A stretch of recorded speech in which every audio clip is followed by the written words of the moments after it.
ഏറ്റവും വലിയ diamond jewellery ഇപ്പോൾ തൊടുപുഴയ്ക്ക് സ്വന്തം ജേക്കോ ഡയമണ്ട്സ് തൊടുപുഴ. മൂവാറ്റുപുഴ നഗരസഭ 17-ാം വാർഡ് UDF സ്ഥാനാർത്ഥി മനു പോളിന്റെ തെരഞ്ഞെടുപ്പ് കൺവെൻഷൻ സംഘടിപ്പിച്ചു. ഡീൻ കുര്യാക്കോസ് MP ഉദ്ഘാടനം ചെയ്തു. മൂവാറ്റുപുഴ നഗരസഭ 17-ാം വാർഡ് UDF സ്ഥാനാർത്ഥി മനു പോളിന്റെ തെരഞ്ഞെടുപ്പ് കൺവെൻഷൻ സംഘടിപ്പിച്ചു. വാശിക്കവലയിൽ സംഘടിപ്പിച്ച കൺവെൻഷൻ ഡീൻ കുര്യാക്കോസ് MP ഉദ്ഘാടനം ചെയ്തു. ജനങ്ങളുടെ ആവശ്യത്തിന് വേണ്ടി അങ്ങേയറ്റം അതിൻ്റെ അവസാന ഘട്ടം വരെ പോയി പരിശ്രമിച്ചിട്ടുള്ള ആളാണ് ശ്രീ ജോളി എന്നുള്ളത് എനിക്ക് നേരിട്ട് ബോധ്യമുള്ള ഒരു കാര്യമാണ്. തീർച്ചയായിട്ടും ജനപ്രതിനിധി എന്ന് പറയുന്ന ഒരവസരം ഏതെങ്കിലും തരത്തിൽ വ്യക്തിപരമായ ഒരു നേട്ടത്തിന് വേണ്ടിയിട്ടുള്ള ഒരു കാര്യമല്ല.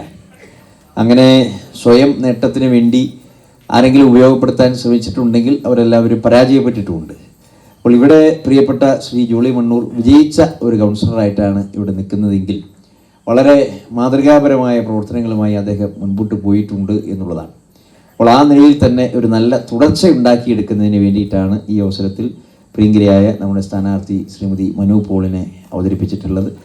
ഐക്യജനാധിപത്യ മുന്നണി ഉയർത്തിപ്പിടിച്ചിട്ടുള്ള മൂല്യാധിഷ്ഠിതമായ നിലപാടുകൾ നമ്മുടെ രാജ്യത്ത് ഇന്ന് നടന്നുകൊണ്ടിരിക്കുന്ന അനവധി വിഷയങ്ങളുണ്ട്. പ്രത്യേകിച്ചും ജനാധിപത്യം വലിയ അപകടകരമാകുന്ന അവസ്ഥയിലെത്തി നിൽക്കുന്നു.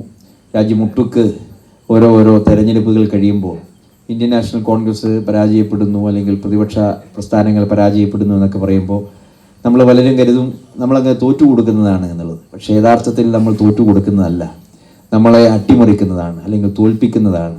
ജനാധിപത്യത്തെ അട്ടിമറിച്ചുകൊണ്ട് തെരഞ്ഞെടുപ്പ് കമ്മീഷനെ ഉൾപ്പെടെ കൂട്ടുപിടിച്ചുകൊണ്ട് നടത്തിക്കൊണ്ടിരിക്കുന്ന വലിയ അട്ടിമറിയാണ്. ലോകം ഇന്ന് വരെ കണ്ടതിൽ വെച്ച് ഏറ്റവും വലിയ അഴിമതിയാണ് ഇന്ത്യയുടെ തെരഞ്ഞെടുപ്പ് സമ്പ്രദായം. തെരഞ്ഞെടുപ്പ് കമ്മീഷണർ എന്നുള്ള ഒരു പദവിയിൽ ഇരുന്നുകൊണ്ട് ഇപ്പോൾ ഇരിക്കുന്ന അദ്ദേഹത്തിൻ്റെ നേതൃത്വത്തിൽ ഇപ്പോൾ നടത്തിക്കൊണ്ടിരിക്കുന്ന പ്രക്രിയ.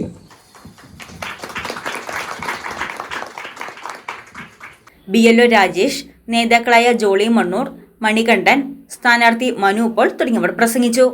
നമ്മുടെ വാർഡിൽ ഭരണം ഏറ്റെടുക്കുമ്പോൾ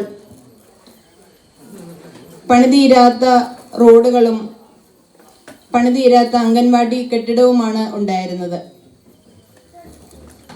അത് പൂർത്തിയാക്കുവാൻ നമ്മുടെ കൗൺസിലർ ജോളിക്ക് സാധിച്ചിട്ടുണ്ട്. ഐക്യജനാധിപത്യ മുന്നണി ഇവിടെ ഭരണം തുടരണമെങ്കിൽ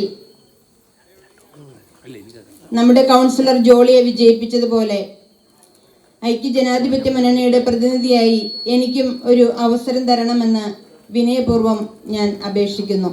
ന്യൂസ് ഡെസ്ക് മൂവാറ്റുപുഴ ന്യൂസ്. കുറഞ്ഞ ചെലവിൽ അത്യാധുനിക ആരോഗ്യ പരിരക്ഷ. MCS hospital. We take care of your health.